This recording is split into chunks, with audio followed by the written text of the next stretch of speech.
Much is made by the nationalists or the so-called patriots of today about changing of the British culture. It's easy to blame others. Oh, Muslims coming over here, they're changing our culture, they're changing our way of life. But can I ask what that culture is and who is really changing it? It's one thing to appreciate that, there have been changes, of course, because that's how cultures develop. It's not just British, but every culture goes through changes all the time. So, can we take a closer look at which part of the British way of life we love so much that we want to keep or preserve?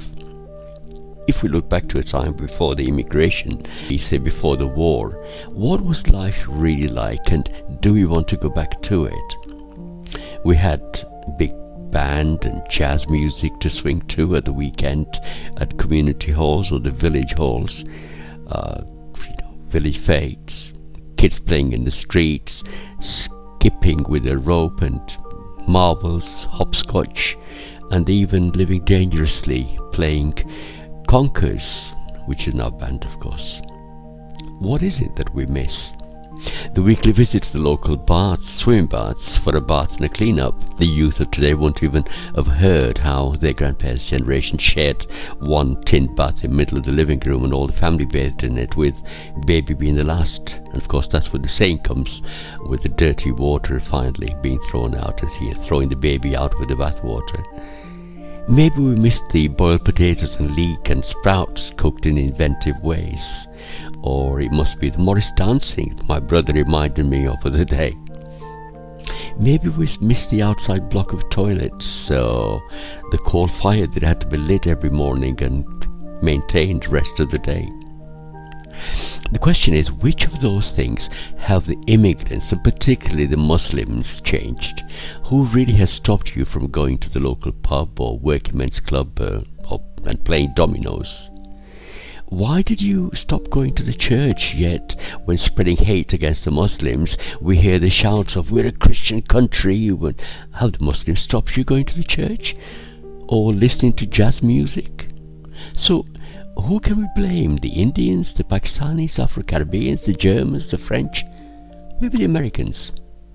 Let's look at what changed. Why was the Sunday best replaced by jeans and trainers, and why baseball cap replaced the flat cap?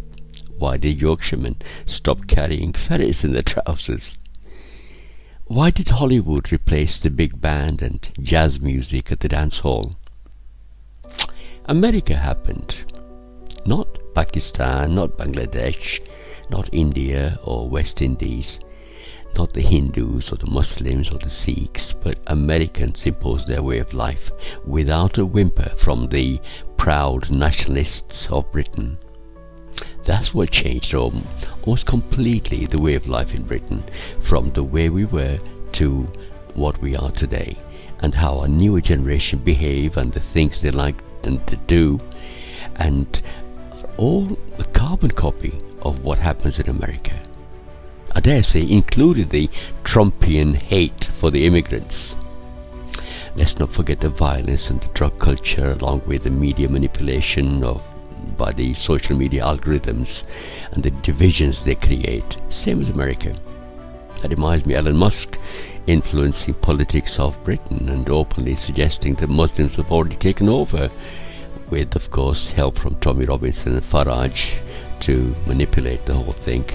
So next time you want to look for who is really changing the culture of this country, maybe look to your telephone screen and the west towards America and ask yourself why we're so easily influenced and eager to copy the Americans. And of course, after copying the Americans, then start blaming the Muslims or other immigrants for your own copying of something that's alien to you.